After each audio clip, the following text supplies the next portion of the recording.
Welcome to my YouTube channel. তো আজকে আমি ওপো A3s এই মোবাইলটার সমস্যা ছিল, ব্যাটারি লোগো এবং সিম সাপোর্ট করছিল না। এর মেন একটা সমস্যা হচ্ছিল যে এর যে ফাইলটা ছিল, এই ফাইলটা ক্রাফট হয়ে গেছিলো এর মধ্যে, যে কারণে এর বিভিন্ন ফাংশান কাজ করছিল না।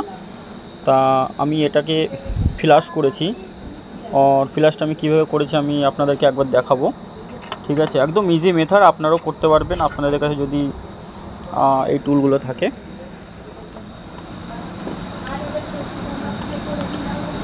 তো আমি ফ্ল্যাশ করেছি, আমি ইএমটি দিয়ে করেছি আমি। ঠিক আছে, এই যে ইএমটিতে দেখতে পাচ্ছেন, ইএমটি দিয়ে আমি ফ্ল্যাশ করেছি।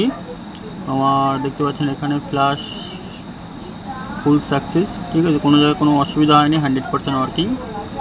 ঠিক আছে, আর এই যে ফাইলটা, এই যে প্রোগ্রাম যে ফাইলটা, এই ফাইলটা কীভাবে করতে হয়, যাদের কাছে ইএমটি আছে তারা এই ফার্মওয়্যারে যে এই যে ফাইল এখান থেকে সিলেক্ট করতে হবে আপনাদের যে ফাইলটা আছে। ঠিক আছে, আমার যেরকম এই যে ফাইল ডাউনলোড করা আছে আমার ওপো A3s,